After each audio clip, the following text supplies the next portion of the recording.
जैसे हमने गुरुजी ग्रहों की चाल के बारे में जाना है, ग्रहों का क्या प्रभाव रहता है। कई बार हम देखते हैं किसी का बच्चा जब पैदा होता है तो जब वो ग्रोन अप होना शुरू हो जाता है वो बहुत शरारती होता है, लेकिन जब वो बड़ा हो जाता है ना वो उतना ही शांत हो जाता है। कईयों के बच्चे बचपन में शांत होते हैं लेकिन बड़े होते हैं तो उतने शरारती हो जाते हैं कि माँ बाप को कंप्लेंट्स आती हैं, कोर्ट कचहरियों तक जाना पड़ जाता है।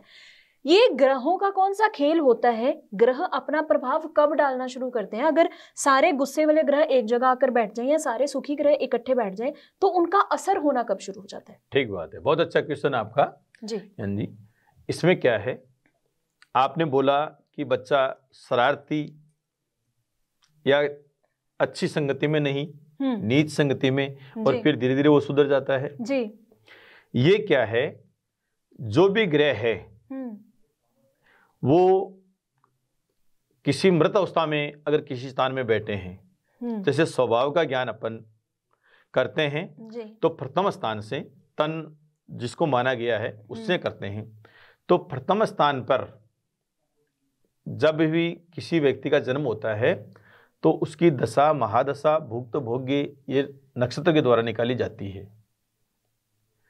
तो उससे महादशा निकालते हैं और ग्रह कितने अंश पर बैठा है और कब तक। मान लीजिए सूर्य की महादशा में किसी जातक का जन्म हुआ है जी, तो सूर्य की महादशा 6 वर्ष की, यानी अलग अलग ग्रहों की अलग अलग वर्ष की ये अवधि एक ज्योतिष शास्त्र के अनुसार है कि इस ग्रह की इतने वर्ष की महादशा जातक को भुगतनी पड़ेगी। सूर्य की 6 वर्ष की है, चंद्रमा की 10 वर्ष की है, बुध की 17 वर्ष की है, और गुरु की 16 वर्ष की है, मंगल की 7 वर्ष की है, राहु की 18 वर्ष की है, शनि की 19 वर्ष की है।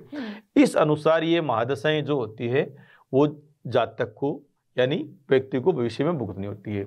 तो मान लीजिए कि शनि की महादशा में किसी जातक का व्यक्ति का जन्म हुआ है जी, और शनि की महादशा नक्षत्र की यानी जिस नक्षत्र में जन्म हुआ है उस नक्षत्र से ज्योतिष से हम लोग क्या करते हैं, उस ज्योतिष की नक्षत्र की गणना करके यानी कितना नक्षत्र तो बीत गया और कितना नक्षत्र बाकी है जिसको हम भुक्त और भोग्य बोलते हैं जी। और उससे कैलकुलेशन यानी गणित करके और फिर वो महादशा निकाली जाती है कि कितनी महादशा बीत गई है जन्म से पहले और कितनी इसको भुगतनी होती है।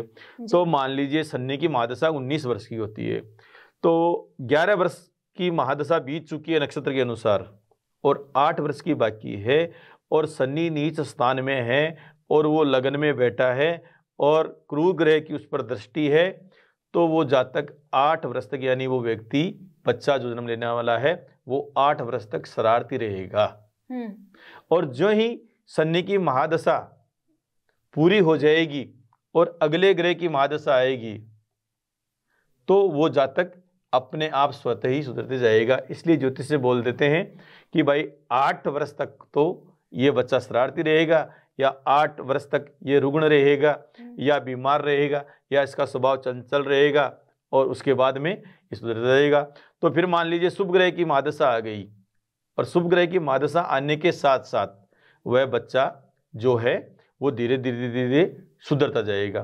तो लग्न के अनुसार और ग्रह के अनुसार और नक्षत्र के अनुसार और अवस्था के अनुसार भी इन सब की गणना करके फिर अपन ये बता सकते हैं कि ये व्यक्ति कितने वर्ष तक या ये बच्चा कितने साल तक ऐसे रहेगा या इसको कितने साल तक विद्या योग कम है, कितने साल तक पढ़ने में बाद में इसकी रुचि होगी।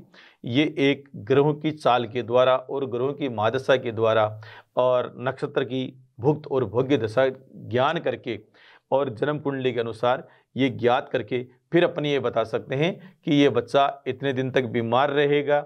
मान लीजिए किसी की महादशा में शनि की महादशा 1 वर्ष बीती है और 18 वर्ष बाकी रह गई है और शनि नीच राशि में है और क्रूर ग्रह के साथ में है और अन्य ग्रह का पंचम षष्ठम जो स्थान है शत्रु और रोग उस पर प्रभाव पड़ रहा है, तो 18 वर्ष तक ज्योतिष ये बोल सकते हैं कि इसको 18 वर्ष तक इसका स्वभाव ऐसा रहेगा, ये नीच संगत में रहेगा, ये बीमार रहेगा, इसको व्याधि पीड़ा ज़्यादा सताएगी और उसके उपरांत ये ठीक होता जाएगा। जब शुभ ग्रह की महादशा आ जाएगी तो वो ठीक हो जाएगा। इस प्रकार नक्षत्र और ज्योतिष की गणना करके आने वाले भविष्य के बारे में ज्योतिषगण बताते रहते हैं। जी बिल्कुल, और आप भी अपने भविष्य के बारे में जानना चाहते हैं तो स्क्रीन पर नंबर फ्लैश हो रहा है, उस नंबर पर अपॉइंटमेंट बुक करवा के जानकारी ले सकते हैं।